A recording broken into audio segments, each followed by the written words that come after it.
सुर में गाना सीखिए पाधानीसा ऐप के साथ AI powered personal music teacher from Saregama. ज्ञानेन तु तदज्ञानं येषां नाशितमात्मनः तेषामादित्यवज्ञानं प्रकाशयति तत्परम्। जब अंधेरा होता है तो कुछ नहीं दिखता और प्रकाश होते ही सब कुछ प्रकट हो जाता है। इसी तरह हमारे अंदर के अज्ञान के साथ भी होता है। जैसे ही हमें परमात्मा की सच्चाई समझ में आती है, जैसे ही हम ये समझते हैं कि हमारे अंदर की आत्मा उसी परमात्मा का एक अंश है, वैसे ही एकदम से उजाला होता है। ये उजाला एक नए सूरज के उदय के समान ही होता है। दोस्तों, सबसे बड़ी बात है कि हम अपने आप को सबसे बड़ा ज्ञानी मानते हैं, समझते हैं कि हमें सब पता है। वो गलत है। अरे सबसे पहले यह स्वीकार करिए कि हमें कुछ नहीं पता, तभी रास्ता खुलेगा ज्ञान के आने का, वरना हमेशा ही अज्ञानी रहेंगे। डियर फ्रेंड्स, कई बार ऐसा हो जाता है कि किसी काम को करना तो हम शुरू कर देते हैं और उसे पूरा भी करना चाहते हैं, पर हमारी कैपेबिलिटीज या हमारी शक्तियां हमें साथ नहीं देती। ऐसे समय में हमें क्या करना चाहिए? मैं शैलेंद्र भारती आपके सामने आज मत्स्य पुराण की ऐसी ही एक कथा लेकर के आया हूं, जो हमें यह सिखा रही है कि जब हम शक्तिहीन हो जाएं, यानी कि पावरलेस फील करें और कुछ भी न हो रहा हो, तब हमें उस काम को समय देना चाहिए। और बड़ी बात यह है कि इस कथा की मोटिवेशन हमें दैत्यों से मिल रही है, पर अच्छी सीख तो भाई जहां से भी मिले वहां से ले लेनी चाहिए। टैक्टिकल रिट्रीट यानी कि नीतिगत वापसी क्या होती है जरा समझिए, कूटनीति क्या होती है ये भी आप जान पाएंगे। हमारे सारे पुराण देव और असुर संग्राम की ही कहानियां हैं, यही हमारा इतिहास भी है। सूत जी ने मत्स्य पुराण में बताया है कि देवताओं और असुरों के बीच 12 युद्ध हुए थे। इसमें हर युद्ध में अंत में राक्षसों की ही हार होती थी। इतने सारे युद्धों में दैत्यों की जब हार हो गई तो उनके गुरु शुक्राचार्य असुरों को छोड़कर एक देव यज्ञ में चले आए।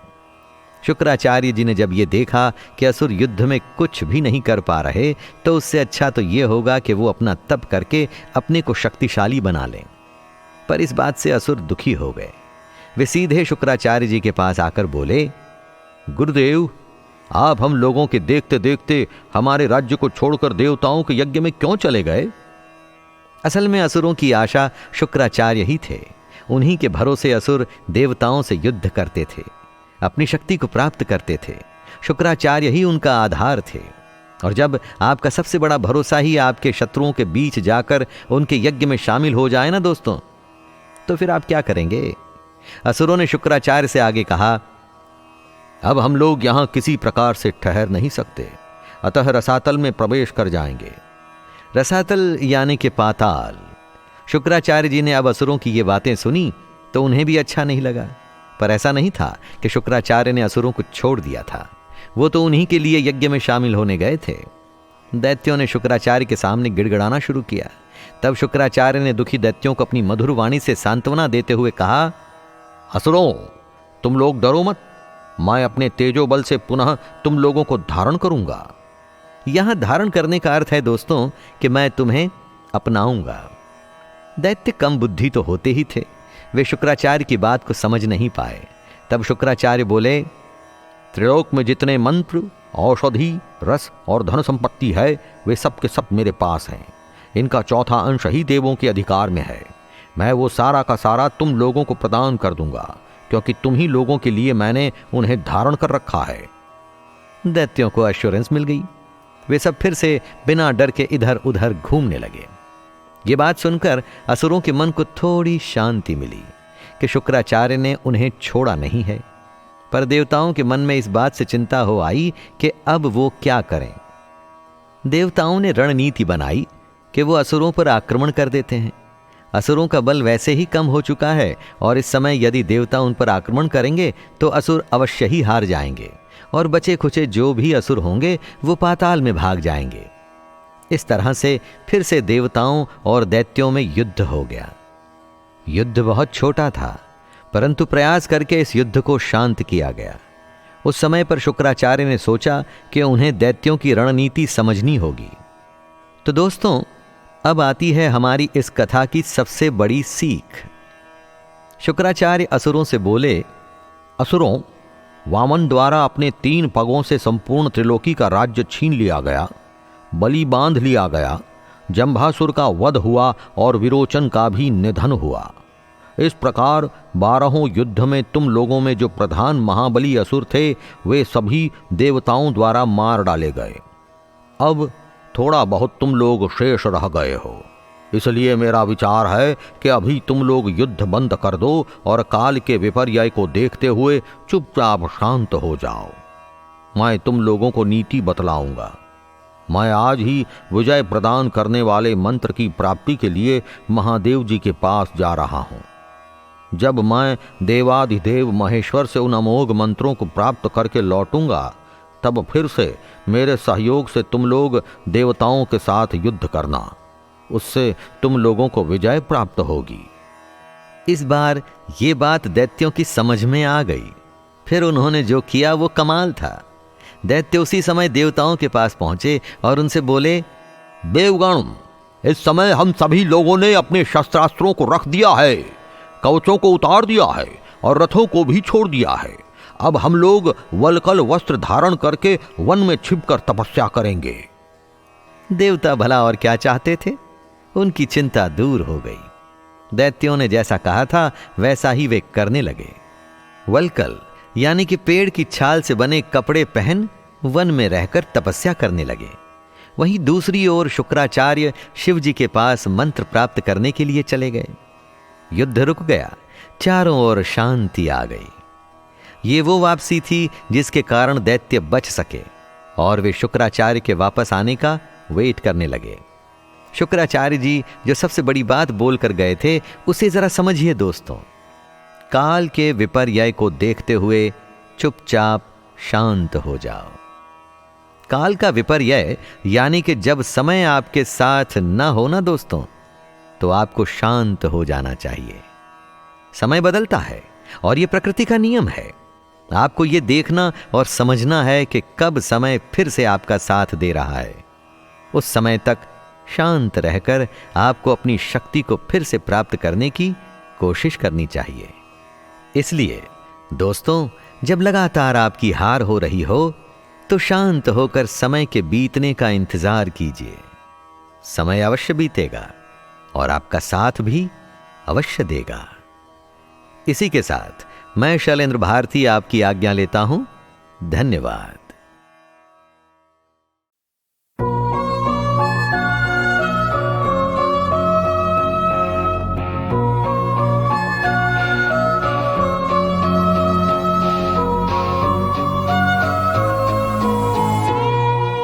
प्यार तो किया पर निभाया नहीं। मुझे प्यार करना तुझसे आया नहीं। जख्म दिए जो मैंने तुझे याद है। मैं भी बर्बाद हूँ, तू भी बर्बाद है।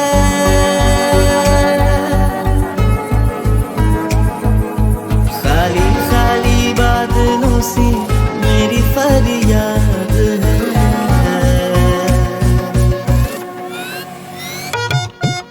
मैं भी बर्बाद हूँ, तू भी बर्बाद है।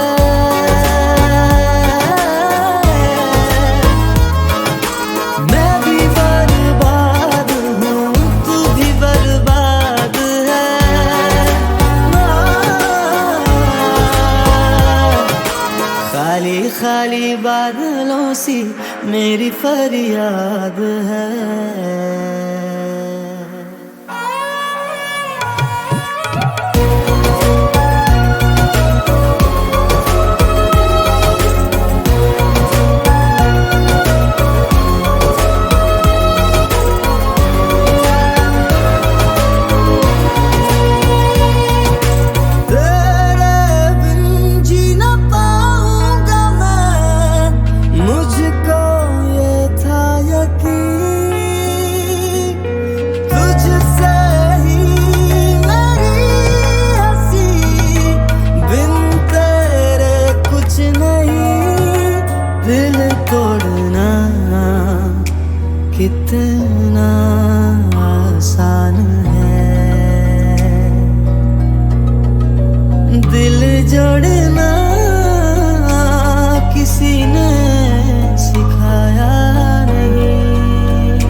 जो मैंने तुझे याद है।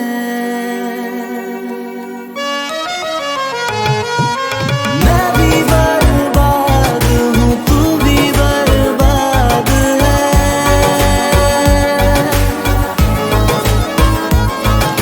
मैं भी बर्बाद हूँ, तू भी बर्बाद है।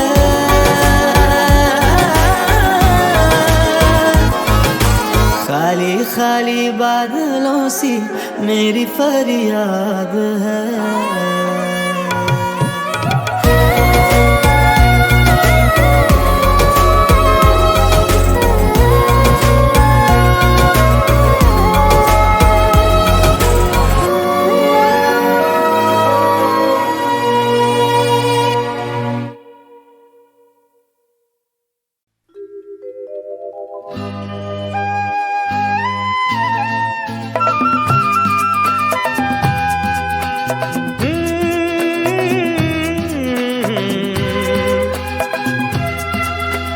खिलते हैं गुल यहाँ खिल के बिखरने को, खिलते हैं गुल यहाँ खिल के बिखरने को, मिलते हैं दिल यहाँ मिल के बिछड़ने को, खिलते हैं गुल यहाँ।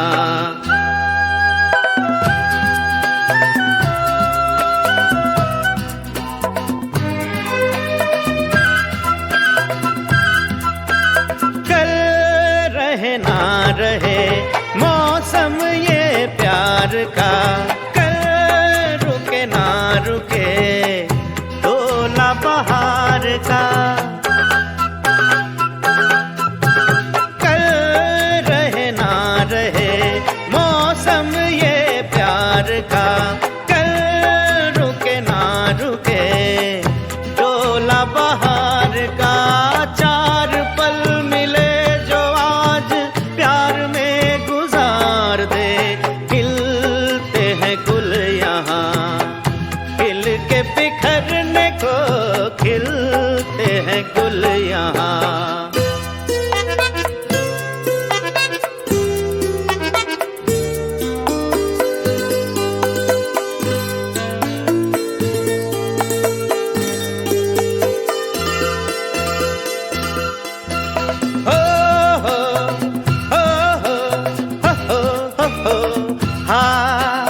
झीलों के होठों पर मेघों का राग है, फूलों के सीने में ठंडी ठंडी आग है।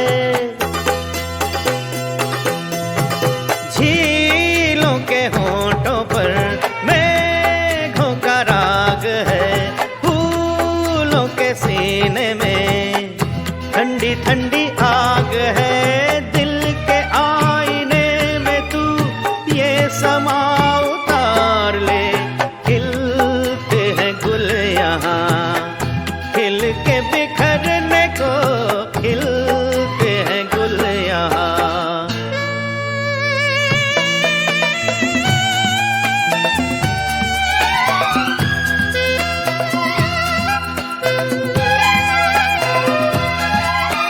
प्यासा है दिल सनम, प्यासी ये रात है, होठों में दबी दबी कोई मीठी बात है।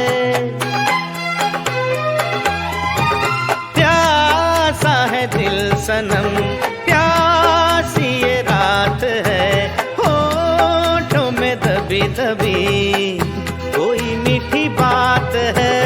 इन लम्हों पे आज तू हर खुशी निसार दे, खिलते हैं गुल यहाँ खिल के बिखरने को, मिलते हैं दिल यहाँ मिल के बिछड़ने को, खिलते हैं गुल यहाँ।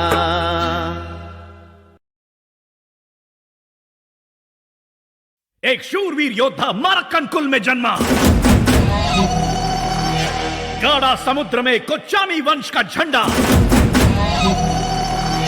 महाबलीडम्बन का उत्तराधिकारी, अकाल से भी प्रजाओं की रक्षा करने वाला, चंचांगन को मिटाने वाला चेंदी का वो बेटा, मंडियार की ऊंचाइयों से बादलों को चीरे, रेंगाड़ू के पेड़ों से बाघों को ललकारे, अरत्ती के हैवानों में जो डर फैलाए, मुक्काडू के हाथियों को वश में ले आए, वो वीर कोई और नहीं, वो है गंगा।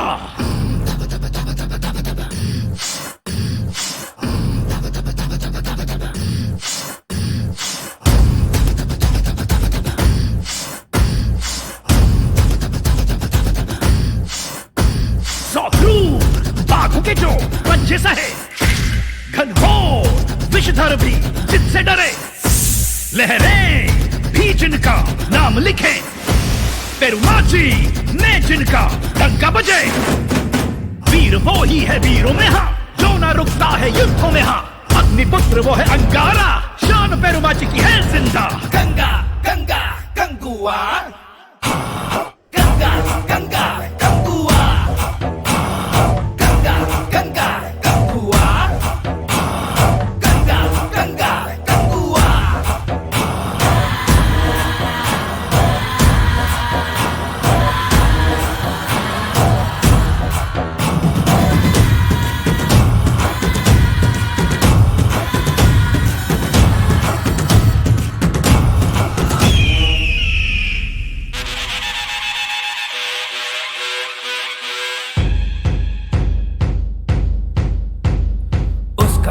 साहस नभ से ऊंचा, उसका जीवन शमशीर जैसा,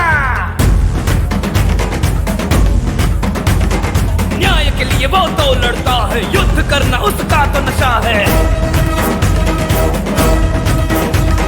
जंगल का वो तो बेटा है, जानवर से उसका रिश्ता है,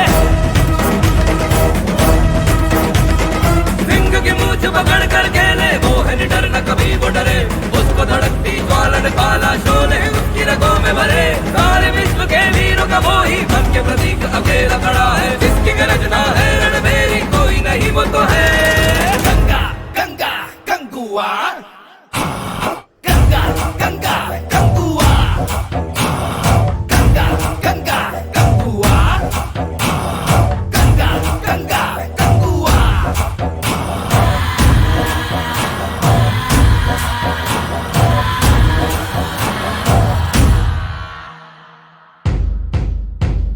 नीचे ऊपर लाल ही लाल है, रक्तिम आंखें युद्ध में दिल है, भाला है उसका मिसाइल जैसा, जिसके आगे दंडवत सब होते, लाखों दुश्मनों की सेनाएं गंगुआ के आगे चकनाचूर होते, उसकी सुनामी से भी तेज गति है, जब वो चले तो कोहराम मचे, जब उसकी तलवार चले तो शत्रुओं में हाहाकार मचे, जब जब भी हुंकार वो भरता, होती गगन में गर्जना भीषण, पर्वत को भी जो धूल कर देता, कोई नहीं वो तो है गंगा गंगा गंगुआ, गंगा गंगा गंगुआ, गंगा गंगा गंगुआ, गंगा गंगा गंगुआ।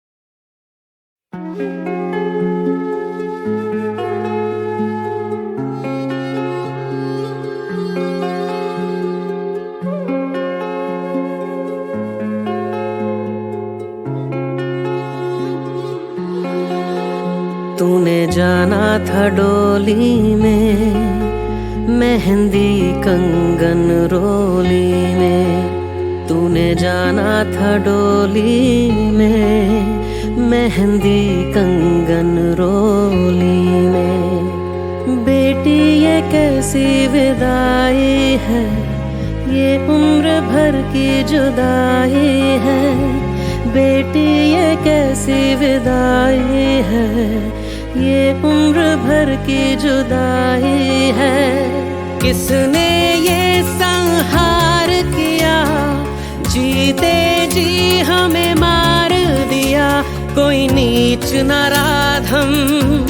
शैतान है कोई, गुमनाम है कोई, अनजान है कोई, किसको खबर कौन है वो, अनजान है कोई, गुमनाम है कोई, शैतान है कोई, गुमनाम है कोई, गुमनाम है कोई।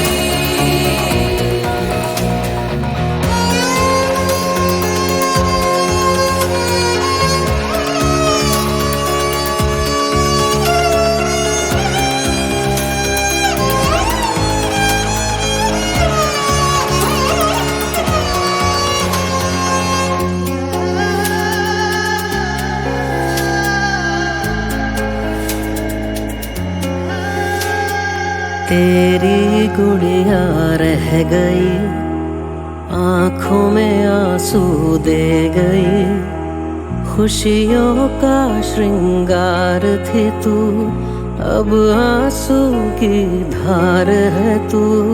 आंगन की तुलसी थी बेटी, पूजा की कलसी थी बेटी, तेरे दम से थी खुशियाँ, अब तो छूटी ये गलियां। किसने ये संहार किया, जीते जी हमें मार दिया कोई नीच नराधम। शैतान है कोई, गुमनाम है कोई, अनजान है कोई, किसको खबर कौन है वो, अनजान है कोई, गुमनाम है कोई, शैतान है कोई, गुमनाम है कोई, गुमनाम है कोई।